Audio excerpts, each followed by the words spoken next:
Hello, Mates Rife Nation. This is all about bone health, this episode. And we've got a professor of bone research, and she's a professor at the school, I think it's called Griffith University in Australia. It's a privilege to have her on. You'll listen to the intro. She's published over 100 studies in bone research. And what a privilege and an honor to have Professor Belinda Beck on the show today. Thanks for having me. I'm delighted to be here. Brilliant. And we're going to get your message out and advance your work because I think it's critically important. Over 25 years, I've seen chronic disease exponentially increase.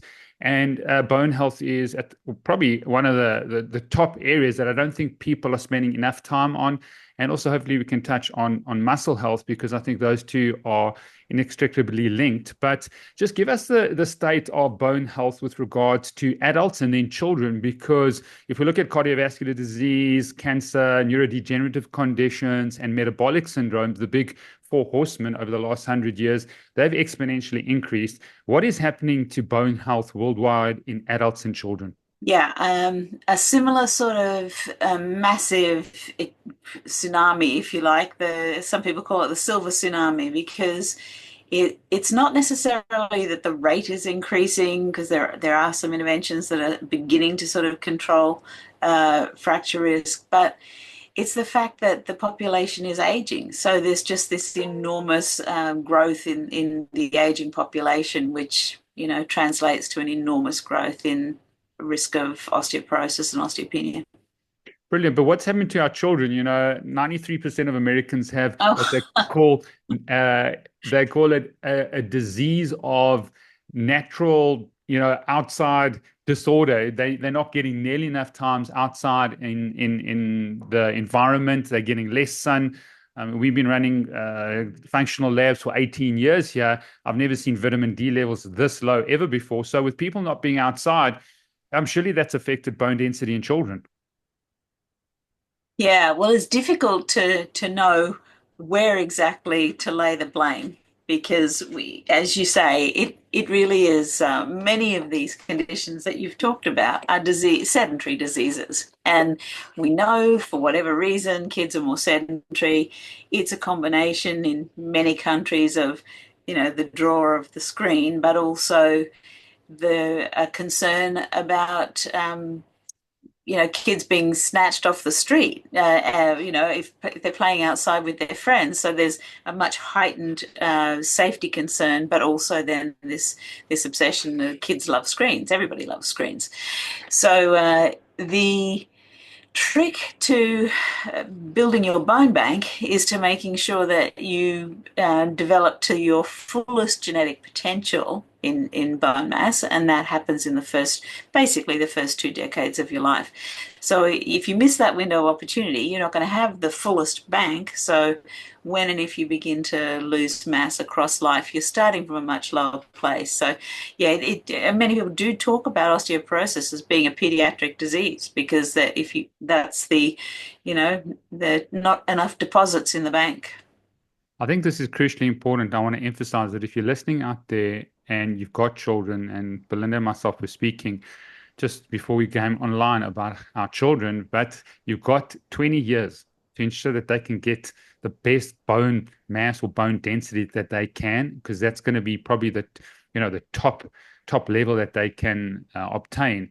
And that means you have to put in things in place as they're growing up to ensure that you limit their chances of getting early osteopenia or early osteoporosis. Maybe you want to unpack that, because I don't think people realize how important bone density in as you get older starts when you're young, when you're a child.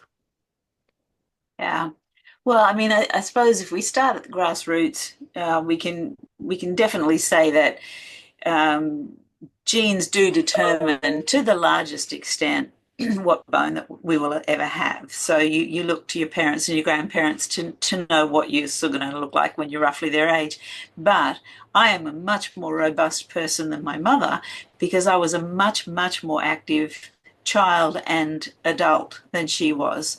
So it's highly unlikely that I'm going to have the terrible osteoporosis that she has when I'm her age. Mind you, I've also got my father's genes, sort of distilling hers somewhat. But not only is it important that kids get enough exercise and also the right diet, because you've got to have the building blocks. So they certainly need to have the right calcium and vitamin D to build their bones. We can maybe talk about that later if you want. But they have to have the right kind of exercise, which I'm sure we will talk about more. But it is absolutely vital that kids are doing weight-bearing exercise. So with early specialization of some sports, a lot of times you'll see kids being put into swimming training very young. Now, that's probably, if they're really elite swimmers, they're doing, could be doing 4 hours swimming training a day. That is detracting from the weight-bearing exercise they could be doing. I think some swim coaches are getting slightly more educated and realizing they have to insert weight-bearing training into that training, because that is not doing your kids any favors at all in terms of their bone health. Sure, they'll be fit and fantastic with their heart and lungs and muscles, but their bones will not be as strong as they could be if they had also done some other high-intensity weight-bearing exercise. Brilliant. So that's a quick summary. We'll get into the details. If you're listening, your children need these weight-bearing exercises. They need to cross-train. They need a diversity of exercises in sports, which I think is crucially important. But someone's listening now and they've been diagnosed with osteopenia or osteoporosis, and they either have a DEXA scan, which we'll get into, or they've got a full bone density scan, and they've got their T-scores and their Z-scores. Just give us a story of general principles and success, maybe a male and female, so that someone's listening saying, listen, I'm like filled with despair. I'm filled with discouragement. I don't know what to do. I've tried things. I've hurt myself. I've injured my shoulder trying to do exercises, going to a personal trainer, or doing some things off YouTube. A lot of my patients come here and say, oh, in the pandemic, I was doing something online and then I hurt myself and then I stopped doing any exercises, and then that causes significant issues. So give us some real stories that people can grab hold of. Well, again, sort of the grassroots statement that I always feel obliged I need to say, and this is the ground on which everything else that I say should be based. Any exercise, virtually any exercise, even swimming, is better than no exercise. So I am going to rubbish walking and cycling and swimming and saying none of those things will help your bones, but they are all better than sitting on the couch and doing nothing. Absolutely. Because not only are osteoporotic fractures a problem based on bone, it's a problem based on falls. So anything that will help to keep you on your feet and stop you from falling is also an osteoporotic exercise. So there are many of those things involved. Now, when it comes to other conditions, metabolic conditions or heart and lungs and so on, there's a lot of variety of exercise you can do that will work for them. And, I think mostly we're finding out that the higher intensity you do, the better it is. But even low intensity exercise is probably beneficial for most of those chronic diseases. That is not the case for bone. If you want to build bone, you have to overload it. Now, that means something different for every single person, because my 92-year-old mother, who's a little bird-like lady with very skinny, fragile bones, overloading her bones would be really easy with very light weights and various, quite a lot of range of things that she could do. But for me, I'm much more robust. My bones are much stronger. I really do need to go outside of my regular daily activities and overload my whole musculoskeletal system if I want my bones to grow. And if I don't do that, I will probably lose bone mass across life. Through menopause, lose a lot more. Men don't go through the same dramatic loss at menopause, but they certainly lose across life. Staying as active as you possibly can throughout life is going to prevent that loss more than doing nothing.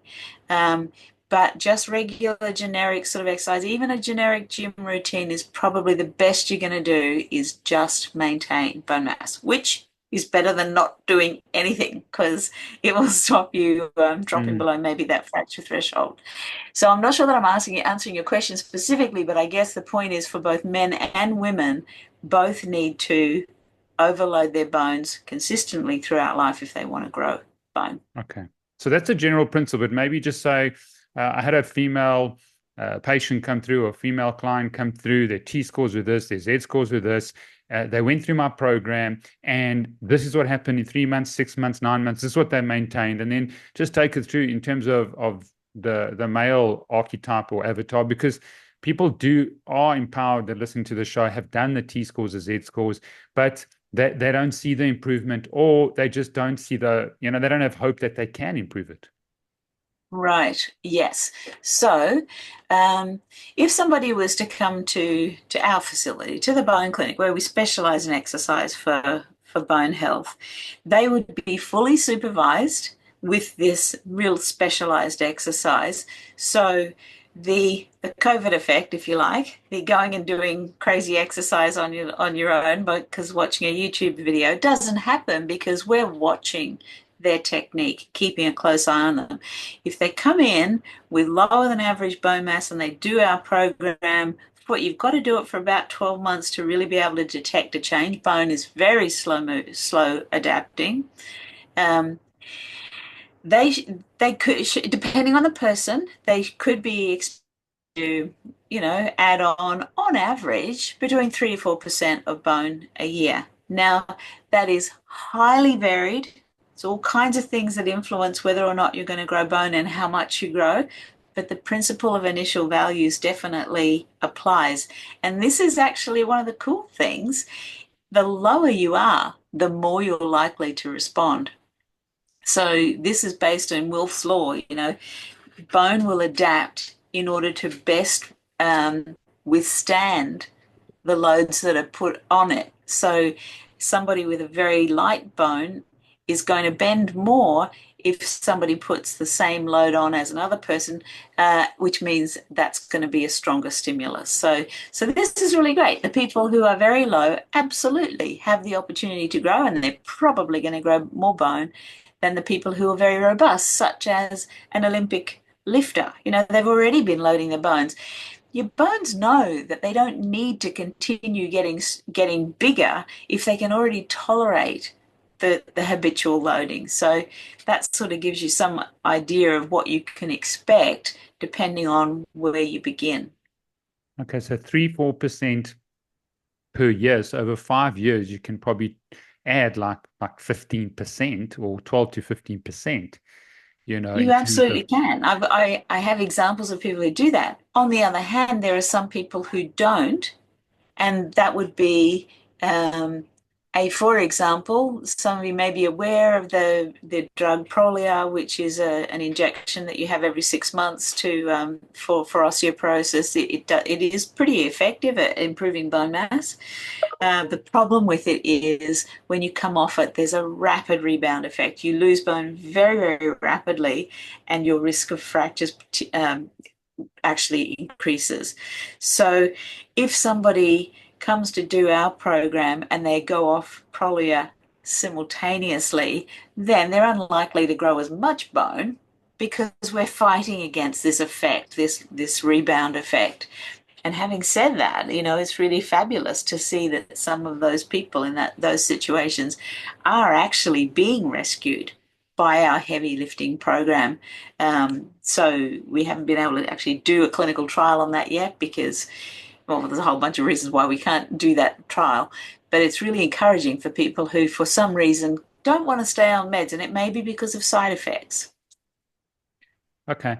Is there a difference in terms of the fracture risk of someone who's doing it through exercising and loading the bone versus someone doing it through pharmaceuticals? Is it definitive? In other words, a question I'm asking, is it definitive that if your T scores and your Z scores improve, your chance of fracturing when you fall is guaranteed and is definitive, versus someone who gets a better T score and Z score through exercise? Yeah, really great question, and I love answering this one because Mm. because it's such a great opportunity to advocate for exercise, because there is evidence to show that the bone that we add to our skeleton in response to exercise goes exactly where we need it to make our skeleton stronger, because it's a physical response to a physical stimulus.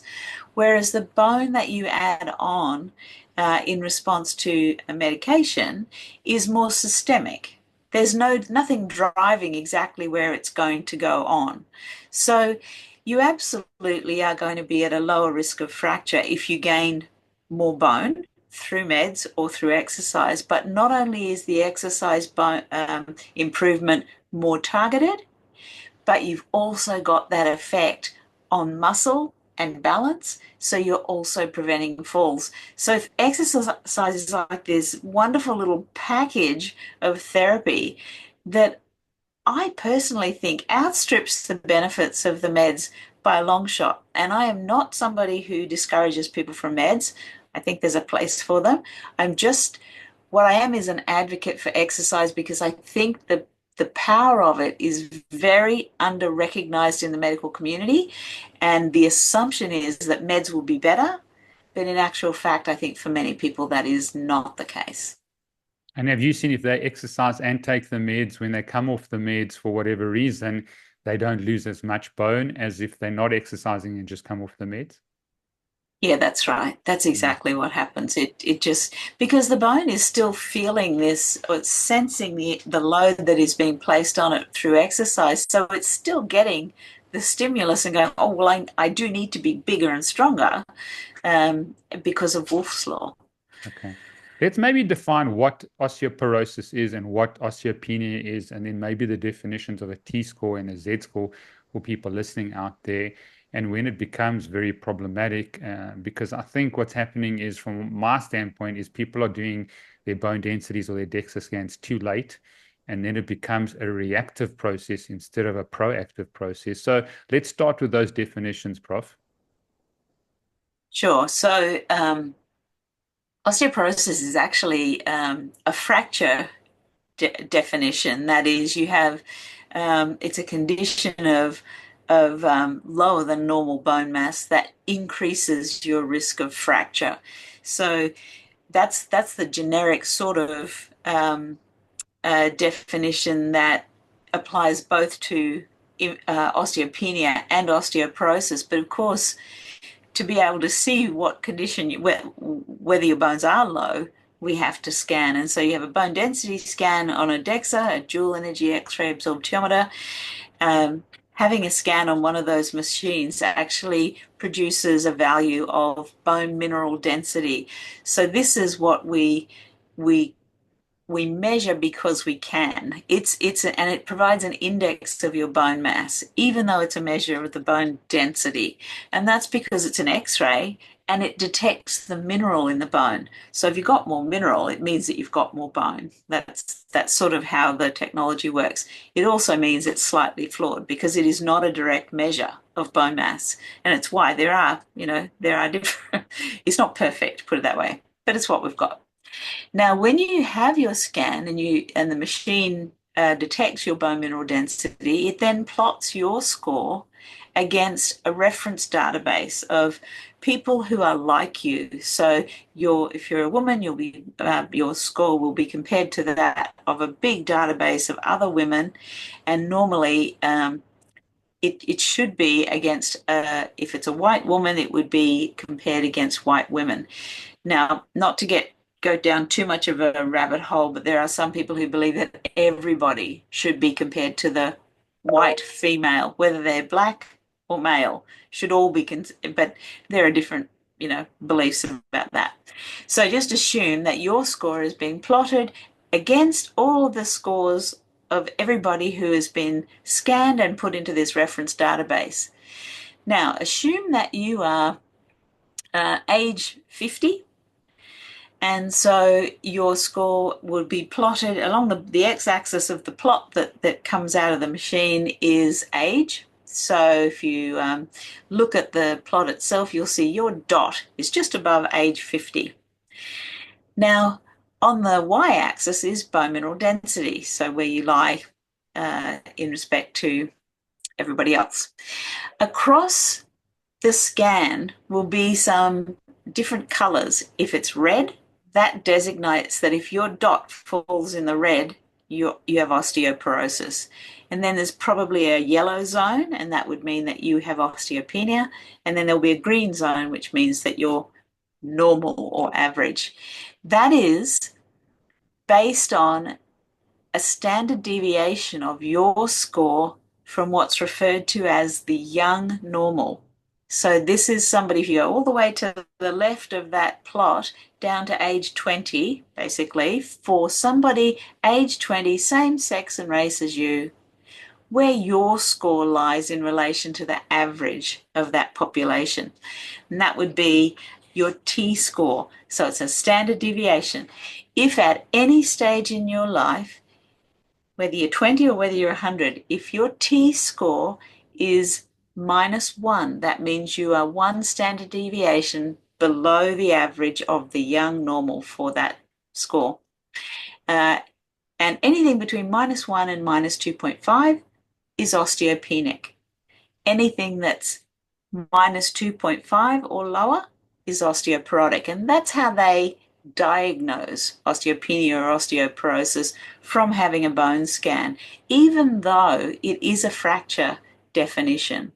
So where things get a little confusing is the fact that if you have what's called a minimal trauma fracture, so this is a fracture that occurs when you wouldn't expect it to happen. So if, for example, you fall from a standing height on an outstretched hand and you break your wrist, you wouldn't ordinarily break your wrist if you fell from that height.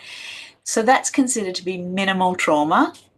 That is automatically, irrespective of what your BMD score is, considered to be osteoporotic, because your bones are obviously considered to be weak.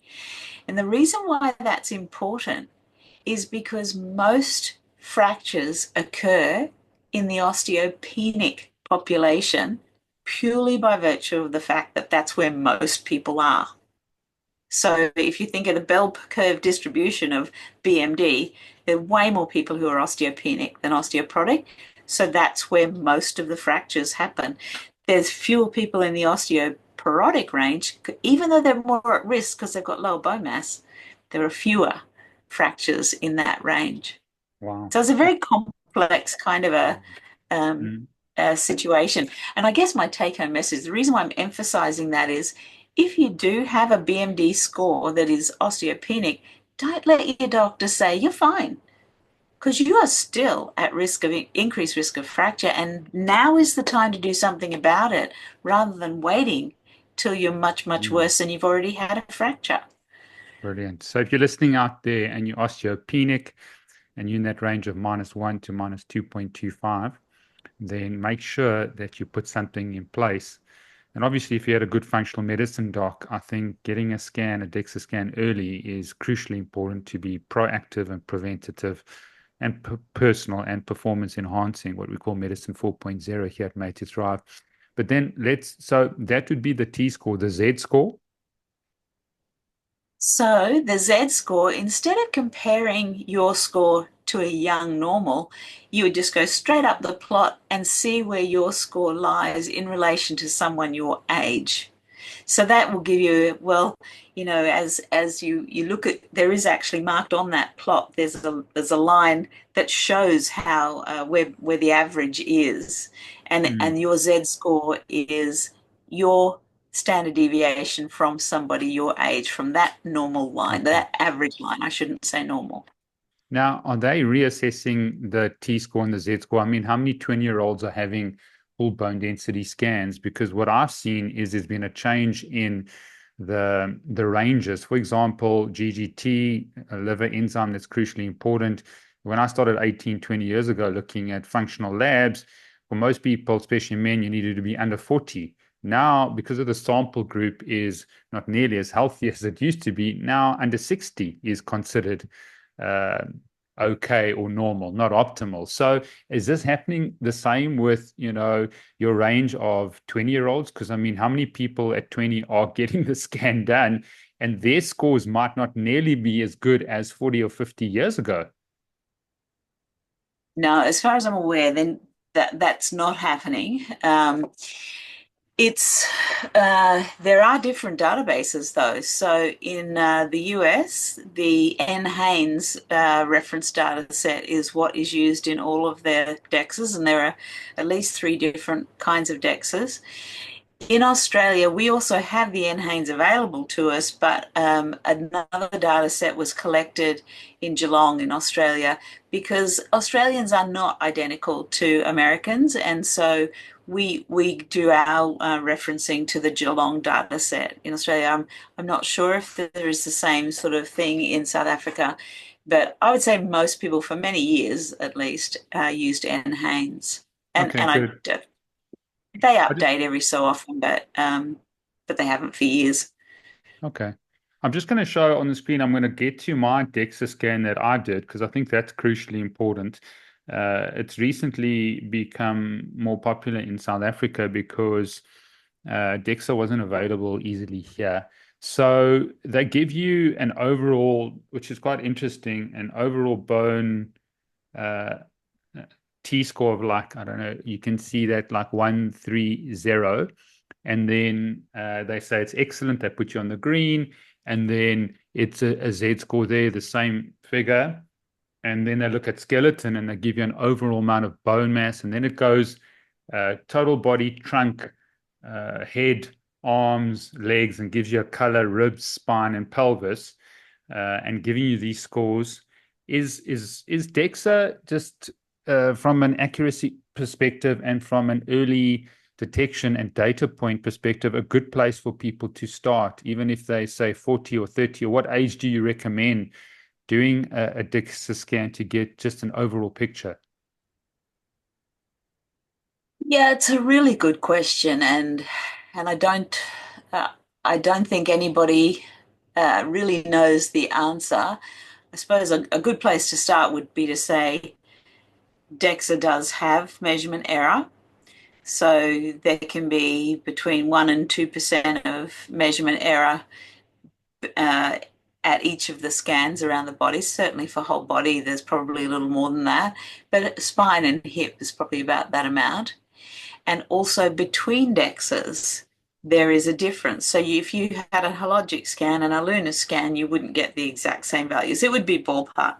But there's that amount of variation, which makes me think it's not necessary, and it is radiation. So it's not necessarily something that you're going to want to expose your kids to and young adults unnecessarily before they'd finished having kids. You know, you just want to minimize your radiation while you're young. I think, irrespective of what the actual number is, you just really take a very proactive approach to your diet and your exercise and making sure you're as healthy and loading your bones as you possibly can, so that when you come up to your to when you probably should take a bit of a baseline, you've done everything you can. That time is probably, at least for women, around age 50.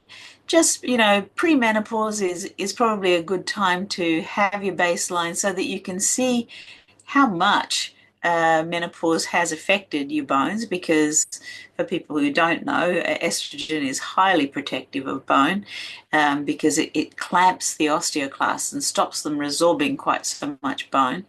So there's a period of sort of 5 to 8 years around menopause where women lose a lot. So it's good to have a baseline so you can see what's going on. And then I mean, the amount of scanning people have is pretty much driven by reimbursement in Australia. Medicare will reimburse every 2 years if you are at high risk for osteoporotic fracture. Okay. But if you're not, you probably won't get reimbursement until about age 70. So, Wow. but Wow. they're not expensive, and also very low dose radiation. So I would be thinking, through your 50s, you probably want one every couple of years just to see how your bones are tracking. And for men, maybe a little later, because they tend to hold on to their bone a little bit longer, but probably by the time you're 55, you want to think about it. Yeah, I mean, I look at corporates and I'll just give you examples. 80% of our corporate men have high uric acid levels. And I mean, That is crazy. If we look at cortisol, I'd love to know endogenous cortisol that's released by your body, how important that is, because I've seen that significantly cause problems from a bone density perspective, even from a sarcopenia, loss of muscle mass, and the inability to build strength and size. So we're looking at taking these DEXA scans. It's probably only about 150 Aussie dollars here to get a DEXA scan done, and taking it across the board in our corporates because of the disease and dysfunction and metabolic syndrome we're seeing. So it's fascinating that you say that. If someone does get one of these DEXA scans, I mean, total body mineral content says 3.17 kgs, and when it says the T-score, it says me right at the top. It could be a quick, easy, and safe way just to get a picture of, say, a female or a male at the age of 40, whether they have to do further investigation. Would you think that's wise if they can afford it? Maybe the ISCD, International Clinical Densitometry, ISCD, International Society of Clinical Densitometry, has a position statement and guidelines as to what you should be scanning and how often and how.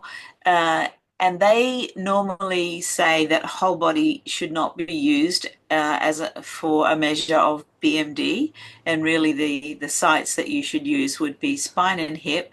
If you can't look at hip because of hip replacements or some other reason, then you can look at forearm. If you've got metal work in your spine, you might want to look at the forearm, but that's how the DEXAs are set up. It's really spine, hip, and forearm. Those are the sites that you need to use to actually estimate your BMD rather than whole body. Okay. I suspect that's because there's a little more variation in measure of whole body, because there's a lot of other tissue that gets in the way when you're doing whole body, and fat and organs and that sort of stuff do have an effect on your overall value. Okay. Let's talk about some very important principles and in terms of in your program, sunlight and vitamin D. You know, I did my first lecture on vitamin D in 2003, 17 years before COVID came and everybody was talking about vitamin D. And firstly, I want to talk about the range, because when I first started functional medicine, the range was like 60 to 100 NGs per ml. We used to try and keep patients between 60 and 80. It then changed based on the labs here to osteoporotic literature in 2017, being the range from 30 to 50. I just saw that clinically as a real problem. I mean, if you're under 30, then you increase your chance of bone loss, which I think is important. But not only that, that was just one variable with regards to bone density. Immunity from vitamin D, getting the correct levels, I think very, very important. And we saw that with COVID. So I try and keep my patients between 50 and 60. I try and keep myself, and I've got a Mediterranean heritage and skin, and I need a supplement with vitamin D. Now, looking at the research and my team looking at the research, I don't see any sort of research to say that keeping it between 50 and 60 is problematic. But we don't see any significant research with someone who's 35 NGs per ml versus 55. What are your thoughts on vitamin D? Because it's crucially important for bone. Where you would want to see those patients and those clients at your clinic level at? Yeah, the million-dollar question that everybody wants to know the answer to. And I should say, I should stay in my lane. I won't. I'll go slightly outside of my lane because I do know something about it, but it's not, vitamin D is not my area. Nutrition and it's not my area. But from what I've been able to tell, because obviously I go to conferences, I listen to experts, I listen to a lot of webinars and do a bit of reading. It's such a problematic element.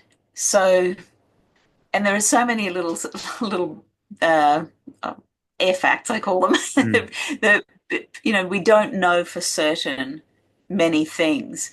So it's hard to put an exact value on some of the things that you've asked. So for a start, two different professional bodies have different international guidelines on vitamin D. Now, if that's the case, and you know that the people who came up with those were highly educated, highly informed, but they've just decided two different things based on the existing evidence. When that happens, you know that the evidence is not, cannot be, we haven't seen the final word on that. So I would say you're probably going to want to go somewhere in between, which is, I think, exactly where you've landed. You're 50 to 60. I think that's a really sensible sort of level. Now, in Australia, this incredibly sunny country, we have, a lot of deficiency and even insufficiency and even some deficiency around the country, particularly the further south you go, to the extent that nearly 2/3 of people are vitamin D deficient in Tasmania in the winter months, because it's just like England down there and it's wet and nobody wants to take their sweaters off. But even in Queensland, which is extremely sunny, where I live, everybody is much more concerned about skin cancer. So everybody covers up. They put sun cream on, hats, sunglasses, the whole bit, and protect themselves so they're not getting vitamin D from the sun sources either. So there is also a high level of deficiency everywhere in Australia, because the skin cancer campaign has been extremely effective. So there's that. There, if you are very fair-skinned and you need to protect yourself, then you are much more likely to need to supplement. Then there's the issue of how effective supplementation is to actually budge your circulating levels of 25-hydroxy-D, and for some people it takes ages to get them to the point. And that's the reason why in many of a number of vitamin D clinical trials, they went for mega doses. We're talking, 100,000 international units. And those, given that, the recommendation is 800 international units, for people who don't know how much 100,000 international units is, that's a lot in one go. And from where I sit, not being an expert, I think that never made sense anyway. And the results from those studies showed, gee, here's a surprise, we actually had an increased risk of falls and fracture with that kind of mega dosing. So it comes back to being sensible. We evolved with the sun on our skin, where vitamin D is converted. If we can still manage to get enough sun where we're not getting burnt and sun damage on our skin, that we can actually process our own vitamin D, that's a really good way to do it. Not only because you're getting vitamin D, but because so much is now known about sunlight. It's not just the vitamin D, but the sunlight exposure that is so good for you. Getting outside and being in that sunlight is good for many other reasons, and there's plenty of evidence to show that.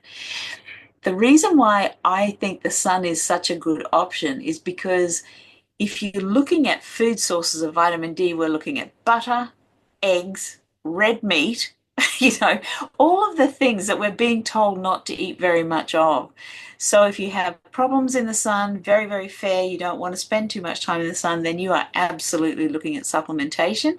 And then you would have to work with your doctor in order to titrate the amount that you need to get your levels to where they should be. Some people have naturally high levels, so not everybody needs to be supplemented.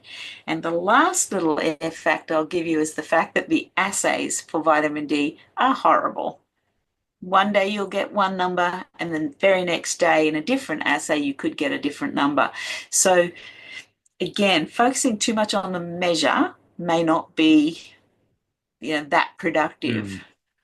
Yeah, and we believe in functional medicine and biohacking, where we check these. There's no just point doing one test and then 5 years later not even looking at it. So we retest and retest, which I think is crucially important. But I don't know how many tests I've done of vitamin D or labs over the last 18 years, thousands and thousands. I'd love to know the number, but I've had one person out of thousands and thousands that had a vitamin D level above 50. One person. So, I take 5,000 international units on a daily basis. I think that's pretty wise. I've got children. I try and get them as much as I can into the sun, because I think it's fundamentally important. And one of the biggest things I think autoimmune has increased dramatically is because of lack of sunlight and lack of vitamin D. And we look at corporates, and I tell my black patients who've got a black skin or darker skin, we look at them, and I can tell you, Prof, that over the last 4 years since we've been doing a lot of corporate programs, the average vitamin D of a black man and a black female in corporate South Africa is about 18 NGs per ml. Now, Wow. you're looking at 18 NGs per ml. The damage that you are causing, I think, to your metabolic system, to your bone density, your immunity, is crucially important for you to understand. And so that's why we've become huge vitamin D advocates, sunlight advocates without burning. And I say that again and again, you cannot burn out there. But also the fact that if you put these sun protection factors, I think, and maybe you can just comment on this, of SPF 8, you cut off 95% of your vitamin D absorption. So you're out there, yes, you're not burning, but you're not getting the vitamin D that you need. So we talk about developing a solar callus, watching the UV numbers, and getting out there early in the morning, say 9, 10 o'clock in the late afternoon, and building up that That's callus right. so that you don't burn. So maybe give us a quick, I know I've got so many questions, but just a quick view on SPF factors and what they do with vitamin D absorption. Well, exactly as you say, they do cut it. And so, we recommend that if you're going out into the sun to get your vitamin D, you don't put any on at all. But obviously you go out at a time of day where it's safe to do that, and you spend the amount of time in the sun that would never, I think the amount that is recommended is 1/3 of a MED, a minimal erythromal dose, so which is the amount of sun that would turn your skin pink. You never want your skin to turn pink, and what you want is a dose that's about 1/3 of that. So most people know how long it'll take them to turn a little bit pink, and in Australia, on a hot Aussie summer day in Queensland, you've got probably 5 minutes. In the middle of winter in Hobart, down Mm. south, in the middle of winter, you've probably got an hour. Yeah. So it depends what latitude you're at and what season you're at, and Mm. that's why in Australia we have there's a brochure. I think you can probably still find it online. That's called "How Much Sun Do You How Much Sun Do You Need?" or something. Mm. And the Australian Cancer Council and the Australian New Zealand Bone Mineral Society got together and said, for this time of year at this latitude, this is what we think you Mm. probably need. And with this amount of cloud cover, you've got to factor that in too. So it's a very difficult equation, but you can sort of get an average idea. I don't know if you can tell, but I have the very mildest of tans. I've Mm. got normally very fair skin, but I've got a little tiny tan, and that's what I use as my metric. Mm. I'm getting enough to just have a little bit of color, Yeah. and I feel safe. I mean, I could probably get a little bit more. The other thing to remember too, if culturally people cover up, with garments that cover all of their skin, then clearly that person is going to need supplementation for sure. Absolutely. And we've seen people that are closest to the equator that have got the darker skin, like the Kenyans, and that if they're not under that solar light, they get massive vitamin D deficiencies. And I think they went Yeah. dark because their melanocytes responded to the UV. And so they need to spend a lot more hours in the sun than someone like yourself living at the latitude that you're at. And I think it's important for people to understand that. But maybe let's make some Mm. more comments on vitamin K2, in other minerals that are important, magnesium in terms of cofactors to really help, and calcium as well. I know you've got some guidelines there, but we need the cofactors, the vitamin D, the vitamin K2, and I don't know if you've got any other view on boron or manganese, but give us sort of your understanding on those minerals and how important they are.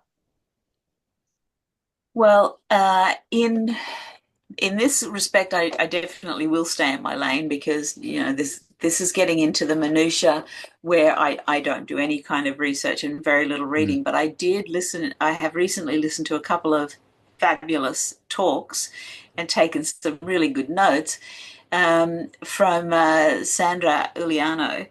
She is a nutritionist and she deals with bone and nutrition in retirement villages, aged care facilities.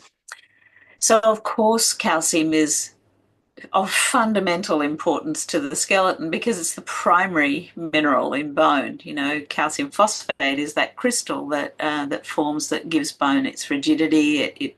It sits in the little collagen molecule and gives bone its stiffness. If we didn't have calcium, we'd just be all floppy.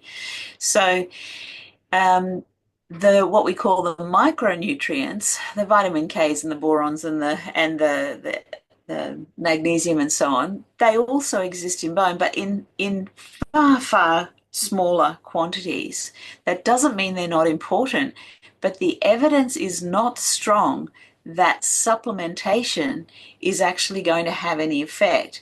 So as long as you have a balanced diet, if you're not getting those things in your diet, then yes, you do need to supplement because they're important, not just for bone, but for other things. But if your diet is balanced, there is no evidence that further supplementing is going to improve your bone.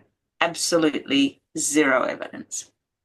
Okay. The reason that we see a lot of marketing presence of those supplements is because they're not very well regulated. And of course, the companies who are selling them will, of course, promote the product and tell us that we need them.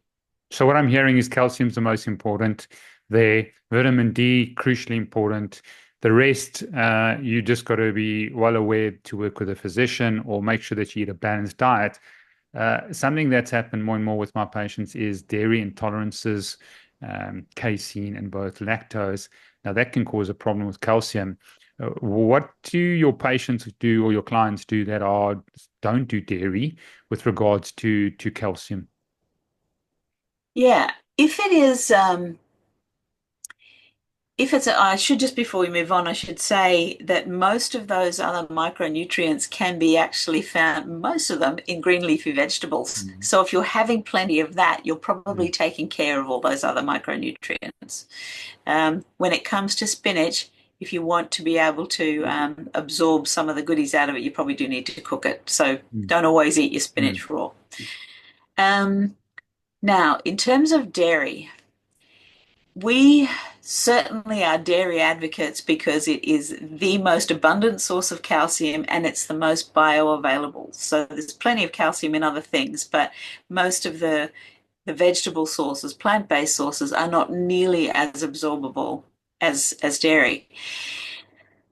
If you have a lactose intolerance, it's worth trying hard cheese and yogurt because the lactose is largely broken down in those two things. And so most people just assume because it's dairy, they can't tolerate it, so they just stay away. But if you try it and introduce it gradually, you might find that you're perfectly able to tolerate those. In terms of allergies and other intolerances, I've got to say I'm not your person to really answer that question. I do have a dietitian that I could probably ask that question, but they deal with those ones. Yeah. Brilliant.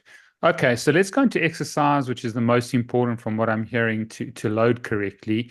A lot of my older population living in retirement homes are doing water aerobics, and they say, they feel good with their muscles and their joints. And let's talk about how important the loading and what type of exercise. If you look at triceps, is probably a very good example to someone who's doing a push-up versus someone who's sitting and just working the triceps on a machine and pushing. So there's no actual weight bearing that's going through. Both obviously working the triceps significantly. There's a torsion effect on the muscle and on the bone.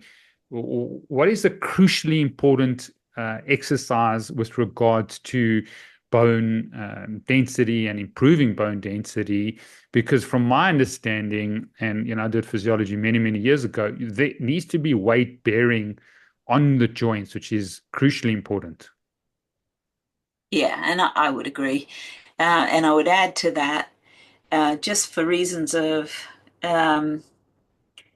practicality, you want the exercise you are doing to be as functional as possible. If you're going to the gym and picking up a couple of dumbbells and just doing elbow flexion with a dumbbell, all you're really doing is improving your ability to do elbow flexion with a dumbbell and maybe lift up your beer stein, something, that is not what I would consider to be a functional movement, except I suppose it does assist with carrying, but that's more of a static movement. I think if you're going to spend time exercising, you may as well get the best bang for your buck and do functional movements. And in my opinion, the king of all exercises is the squat, because it's the most functional of all. It's the thing that goes first, your ability to squat safely. It's one of the biggest causes of falls. People fall as they're going to sit down on the toilet, and oftentimes they fall onto a hard tile floor, or getting onto a chair, maybe a low set chair, a lounge chair or something, and getting out of that chair, getting in and out of cars. We sit and stand so many times during the day.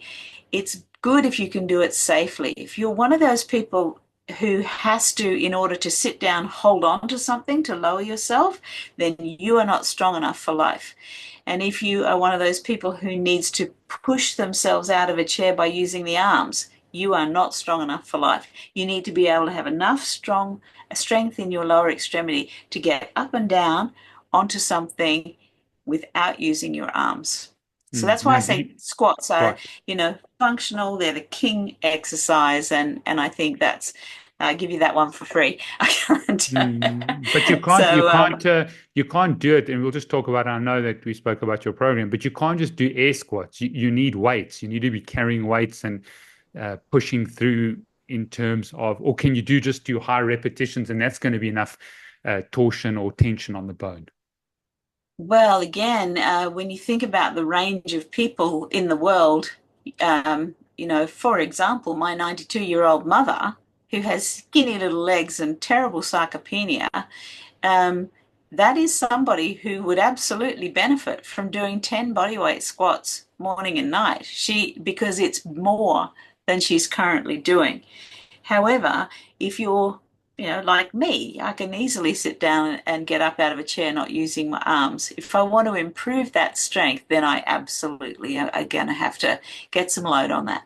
Okay. And I know this is probably, but the last little question I'm going to sort of push you, is it something like a push-up? Because we said squats, like it's just so much better for your density. Like we see a lot of radial fractures from the radius and ulnar fractures, and that because people fall, or pisiform fractures. Doing something like a press-up or push-up, fundamentally important for loading of those areas?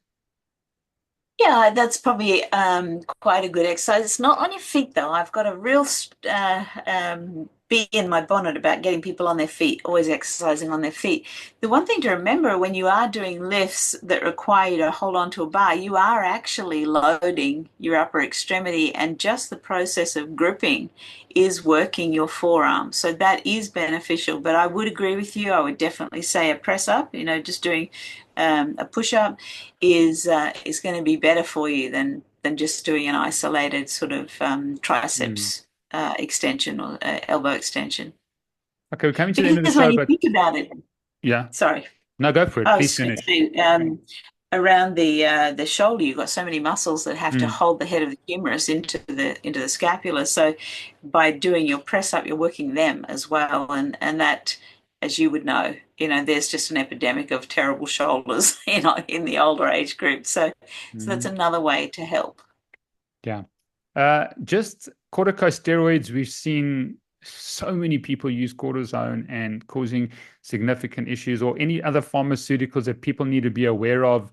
Anti-inflammatories. I mean, there's 20,000 deaths every year in America alone from overuse of anti-inflammatories. We've seen significant problems with high blood pressure in South Africa. 80% of people over the age of 50 have high blood pressure. It's causing major, major problems. What are the top 3 pharmaceuticals that people need to be aware of with regards to bone health?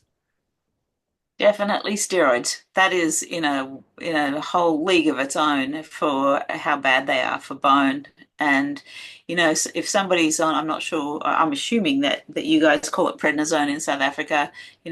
Probably the most commonly used steroid for respiratory conditions. If someone has a respiratory condition where they need to take it so they can breathe, then obviously they have to take it. But just be aware of the fact that every time you do take a course of high dose prednisone, that is doing terrible things to your bones. So, you have to be extra vigilant with your diet and your loading to accommodate for that. And in some cases, if you have lifelong, so asthma and perhaps a puffer, and you know that it's not just a course, you're taking this all the time, then I think some doctors would argue there's a case for being on bone medication because of that, because it really is so destructive.